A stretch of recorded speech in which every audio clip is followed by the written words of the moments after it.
प्यारे बच्चों, आज हम आप लोगों को कक्षा 10 की संस्कृत के विषय में बताने जा रहे हैं।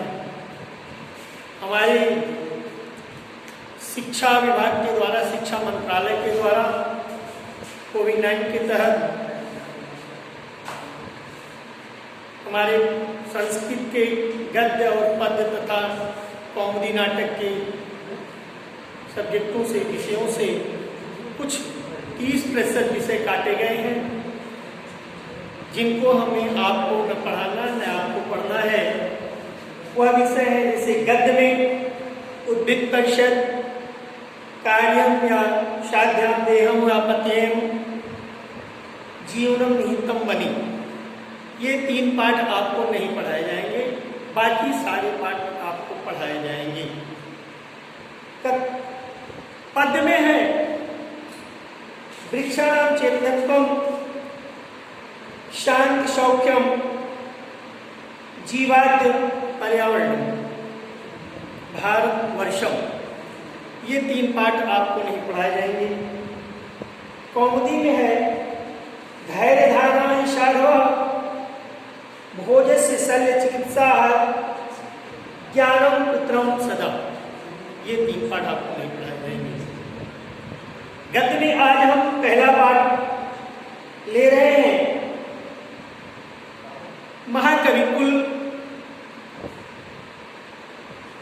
कुल गुरु कालिदास जी के विषय में आपको बताएंगे। कालिदास, जिनका जीवन वृत्तांत बहुत ही साक्ष्य है। कालिदास जी ने अपने विषय में अपने जन्म स्थान को, अपने परिवार के विषय में, अपने कुल खानदान के विषय में किसी भी लेखों में अपना इन्होंने उल्लेख नहीं किया है। महाकवि कालिदास एक प्रकार से कहा जाए तो विद्वान के पहले वो एक मूर्ख व्यक्ति थे। जिस डाली पे बैठे हुए थे उसी डाली को काट दिया। उनका विवाह विद्या की धनी, जिसे परम विदुषी कहा जाए, महारानी विद्योत्मा के साथ हुआ था।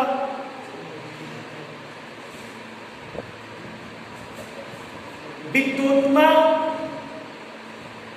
के साथ उनका विवाह होना एक असंभाव्य विषय था,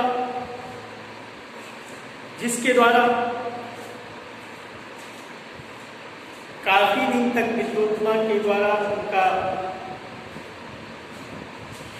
परिचय प्राप्त किया गया।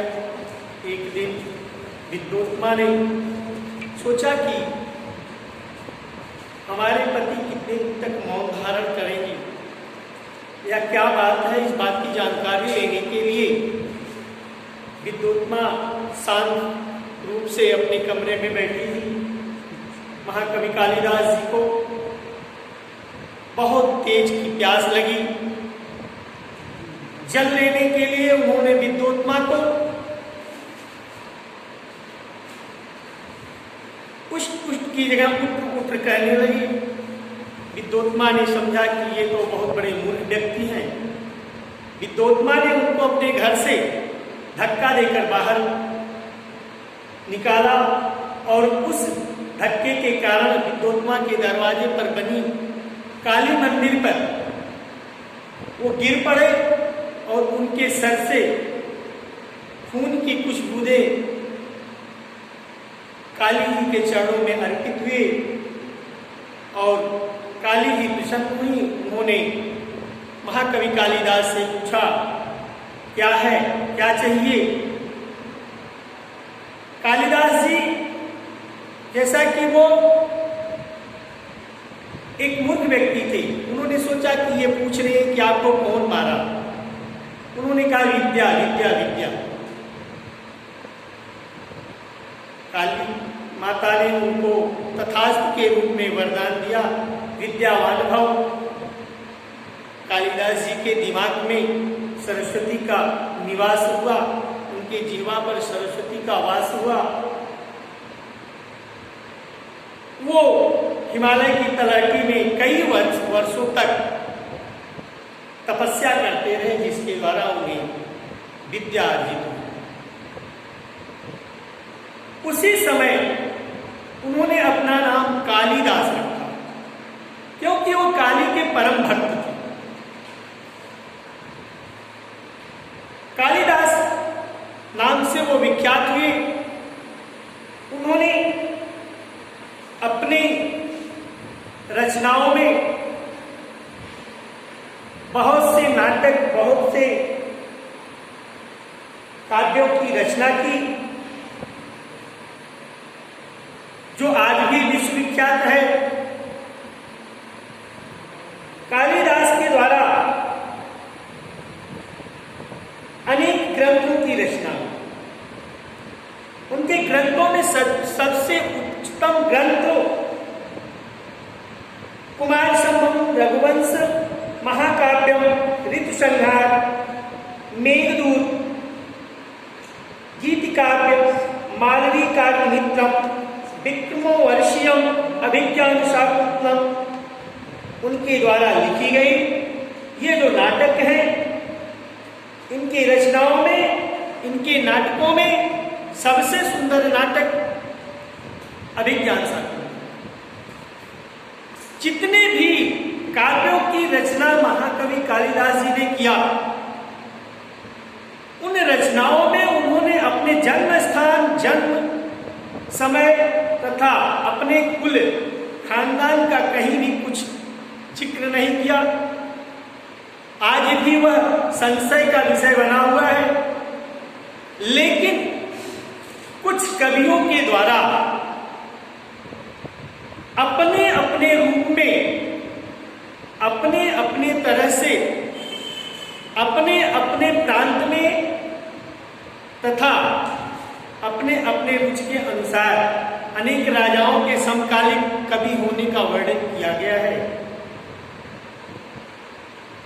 महाकवि कालिदास के विषय में बताया जाता है कि उन्होंने रघुवंश महाकाव्य में भगवान राम के चरित्र का, दिलीप के चरित्र का वर्णन किया है। इससे लोग समझते हैं कि वो ब्राह्मण परिवार के। मेघदूत, ऋतुसंहार आदि में उन्होंने जो उनके द्वारा लिखे हुए काव्य हैं, उसमें उसके द्वारा लोग उन्हें, उज्जैन के लोग उज्जैन के, उड़ीसा के लोग उड़ीसा के, बंगाल के लोग बंगाल के में जन्म हुआ मानते हैं। लेकिन फिर भी आज तक उनके जन्म स्थान के विषय में परिवार स्थापित है। महाकवि कालिदास का सबसे सुंदर लेख नाटक के रूप में प्रस्तुत है, जिसका नाम अभिज्ञान शाकुंतलम है। जिस नाटक के अंतर्गत हस्तिनापुर के राजा दुष्यंत और महर्षि विश्वामित्र और उनकी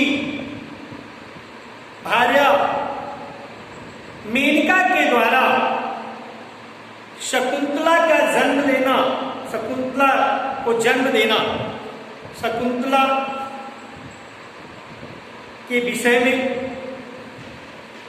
बड़े ही सरलतापूर्वक, बड़े ही सहजतापूर्वक, सुंदर अक्षरों में, सुंदर वाणियों में उनके वृत्तांत को प्रस्तुत किया गया है। रघुवंश महाकाव्य में रघु के परिवार की विशेषताओं का वर्णन किया गया है।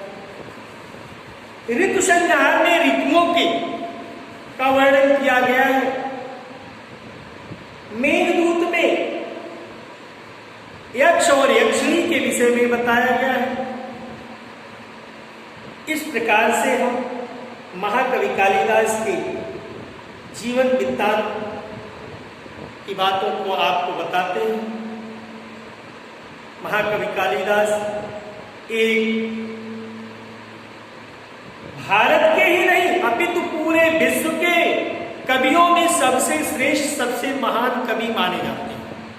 आज भी महानता के उच्च कवियों की कोटि में वो प्रस्तुत है।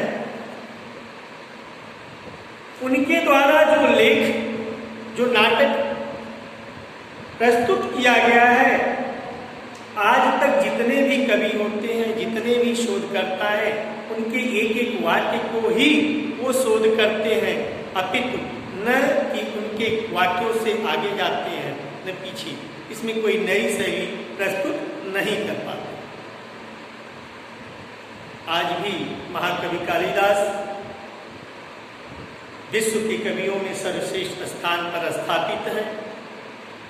उनके द्वारा लिखी हुई काव्यों का हम उल्लेख आगे करते रहेंगे। इनके नाम का जो पाठ है कवि कुलगुरु कालिदास, जो आपके गद्य का पहला पाठ है, दृष्टांत द्वारा हम आपको समझाएंगे और आप समझने की चेष्टा रखेंगे। यही हमारी उम्मीद है।